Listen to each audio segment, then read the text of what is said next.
नमस्कार, मी doctor Vijaya Thakre Nandurkar from Nandurkar hospital, Pauni district Bhandara. सध्या उन्हाळा सुरू झालेला आहे आणि उन्हाळ्यामध्ये मोस्टली जे होणारे स्किन इन्फेक्शन आहे याचं खूप प्रमाण आपल्याला बघायला मिळते। घरोघरी आपल्याला पेशंट स्किन डिसीजेसचे हे बघायला मिळतात आणि मोस्टली घामामुळे गरमीमुळे जे होणारे इन्फेक्शन आहे, आता फंगल इन्फेक्शनचे पेशंट खूप जास्त वाढलेले आहे। आपण बघतो ज्या प्रकारे पाईल्सचे मूळव्याधचे पेशंट असतात घरोघरी, त्याच पद्धतीने आता फंगल इन्फेक्शनचे सुद्धा पेशंट हे वाढलेले आहेत। अनेक पेशंट असे आहेत, फंगल इन्फेक्शन म्हणजे आपण ज्याला मराठीमध्ये कोणी गचकर्ण म्हणतो किंवा दाद म्हणतो, रिंगवर्म म्हणतो आपण। तर हे मोस्टली कुठं होतं, कशामुळे होतं, तर हे कसं गरमीमुळे, घामामुळे किंवा ज्यांची रोगप्रतिकारक शक्ती कमी आहे, इम्युनिटी कमी आहे, त्यांना हे होऊ शकते। किंवा एकमेकांच्या जर कॉन्टॅक्टमध्ये आपण आलो, जर आपल्या फॅमिलीमध्ये घरामध्ये कोणाला असेल, त्यांचा टॉवेल आपण यूज केला, काही कपडे एकमेकांचं सोप जर आपण वापरलं, त्याच्यामुळे सुद्धा हे इन्फेक्शन एकमेकांना होते। असे आमच्याकडे पेशंट येतात की एका फॅमिलीमध्ये 2-2, 3-3, जसं आई वडील आहे, मुलं आहे, 3 पेशंट, 4 पेशंट, आणि 2-2, 3-3 वर्षापासून ते औषध घेऊन परेशान आहेत, थकले आहेत। अनेक पेशंट्स आम्हाला सांगतात की आम्ही इथे 3 महिने औषध घेतलं, तिथे 4 महिने आम्ही कोर्स केला, औषध घेतलं तर आम्हाला तात्पुरतं बरं राहतं, परत ते जशाला तसंच होतं किंवा ते अंधार उजेड पकडल्यासारखं होतं। एखादं साधं क्रीम जरी लावलं तरी ते आमचं कमी होते, पण परत काही दिवसांनी तसंच होते। तर हे कशामुळे होतं, तर हे तुमची डिक्रीज इम्युनिटी, म्हणजे तुमची इम्युनिटी कमी झाल्यामुळेच तुम्हाला वारंवार इन्फेक्शन होतात। आणि खूप साऱ्या मेडिसिन्स, काही स्टिरॉइड बेस्ड मेडिसिन्स घेऊन सुद्धा तुमचं ही रोगप्रतिकारक शक्ती जी आहे, इम्युनिटी आहे, ही परत कमी होते। तर त्या स्टिरॉइडच्या मेडिसिननी काय होते की तुमचा आजार हा तात्पुरता दबतो, सप्रेस होतो।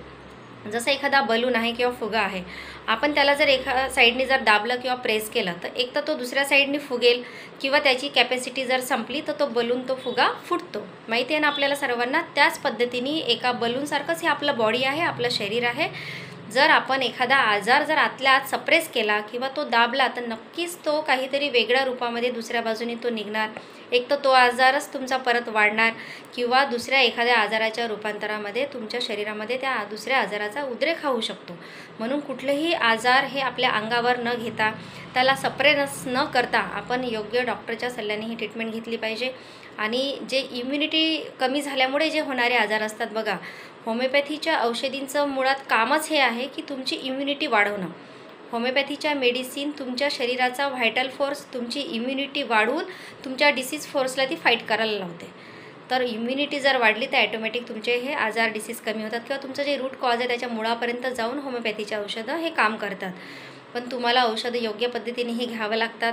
अनेक पेशंट येतात, खूप साऱ्या फाईल्स आमच्याकडे घेऊन येतात या डॉक्टरच्या, त्या डॉक्टर्सच्या, की आम्ही औषध घेतलं मॅडम, पण आम्हाला तात्पुरतं आम्ही परेशान झालो, एका वेळेस 5-5, 6-6 हजार रुपयाचं औषधी होतात।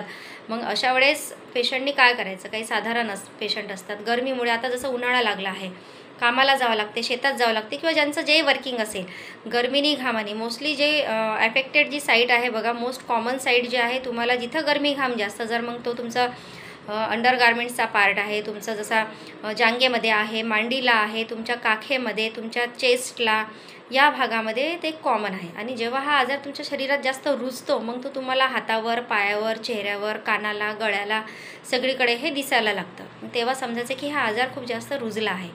राऊंड राऊंड गोल गोल असे पॅचेस येतात त्याच्यामध्ये। एक पहिले सुरुवातीला छोटासा पॅच असतो, राऊंड शेप, मग हळूहळू त्याची जी बॉर्डर आहे ती वाढत वाढत असे पेशंट आहे की ज्यांना 2-2 हातभर असे पॅचेस असतात पोटावरती, बेंबीच्या आजूबाजूला, मांडीला, तुमच्या ग्रॉइनच्या रिजनमध्ये तुमच्या। तर इतकं सिव्हिअर ते इन्फेक्शन असते आणि संध्याकाळ झाल्यानंतर खूप इचिंग असते तिथं, खूप सिव्हिअर इचिंग, इतकं खाजू वाटते की रक्त लागेपर्यंत पेशंटला ते खाजू वाटते। आणि खाजवलं की परत तिथं रेडनेस येतं। काही पेशंट आमच्याकडे येतात, म्हणजे इतकं नाजूक आपलं इंटरनल पार्ट्स असतात बघा, जसं आपला जांघेचा भाग आहे किंवा चेस्टचा भाग आहे ब्रेस्टचा, किंवा आपला फेस आहे, चेहरा, कोणी काहीतरी सांगते मला याच्याने आराम झाला म्हणून, कोणी कोणता जालिम लोशन, जालिम मलम, कोणी रिंगोझोन म्हणून, अक्षरशः त्यांची त्वचा ही जळून जाते आणि ते छिलटे निघतात। मधामध्ये माझ्याकडे एक पेशंट आली होती, तिला कोणीतरी सांगितलं की याच्याने मला आराम झाला म्हणून, तिला बिलकुल इंटरनल पार्ट्स जे आहेत, तिला ग्रॉयनच्या रिजनमध्ये तिला खूप सिव्हिअर इन्फेक्शन होतं त्या मुलीला, आणि कोणीतरी सांगितलं म्हणून तिने ते लोशन लावलं आणि तिची स्किन वरची जी लेअर आहे पूर्ण, म्हणजे सुपरफिशियल जेवढं त्वचा होती ती पूर्ण जळून गेली, पूर्ण रेड आणि आतमधून पूर्ण ब्लिडिंग व्हायला लागले। जेव्हा ती माझ्याकडे आली, जीन्स घालून आली होती ती, आणि अक्षरशः तिच्या जीन्सला पूर्ण ब्लडचे डाग, पूर्ण ब्लड, रक्त लागून होतं। तर अशा वेळेस आपण नक्कीच विचार करायला पाहिजे। कोणी काहीतरी सांगितलं म्हणून आपण वापर नाही केला पाहिजे. आपण योग्य डॉक्टरचा सल्ला घेतला पाहिजे. डॉक्टरला आधी आपण दाखवलं पाहिजे. योग्य आपल्याला काय आजार आहे त्याचं पहिलं डायग्नोसिस होणं महत्त्वाचं आहे. जोपर्यंत निदान बरोबर होणार नाही तोपर्यंत तुम्ही कितीही ट्रीटमेंट घ्या, काही त्याचा उपयोग होणार नाही. जर डायग्नोसिस परफेक्ट असेल आणि त्याच्यानुसार तुमचं मायझमॅटिक डायग्नोसिस करून पेशंट ॲज अ होल हा विचार करून आम्ही होमिओपॅथिक औषधांचं सिलेक्शन करत असतो. त्याच्याने तुमचा हा आजार नक्कीच समूळ नष्ट होतो. म्हणून कुठलंही असं फंगल इन्फेक्शन असेल, गच करणं असेल तर दुर्लक्ष करू नका. आपल्या घरामध्ये एकमेकांना हे इन्फेक्शन झालं नाही पाहिजे याचीसुद्धा आपण काळजी घेणं तेवढंच आवश्यक आहे. जर घरामध्ये कोणाला इन्फेक्शन असेल तर आपले रोजचे जे कपडे आहेत ते चांगले गरम पाण्यातून काढायचे, त्याला ऊन दाखवायचं. आपल्या ब्लँकेट्स असतील, गाद्या असतील त्यालासुद्धा ऊन दाखवायचं. आपलं टॉवेल, आपलं सोप हे सेपरेट ठेवायचं. एवढी काळजी घ्या. सोबत औषधं आणि गरमीपासून बचाव. भरपूर पाणी प्या, कारण आपलं बॉडी ही हायड्रेट करणं आपल्याला उन्हाळ्यामध्ये आवश्यक आहे. कारण डिहायड्रेशन जर असेल तर हे त्वचेचे आजार नक्कीच वाढत जातात. धन्यवाद. थँक्यू.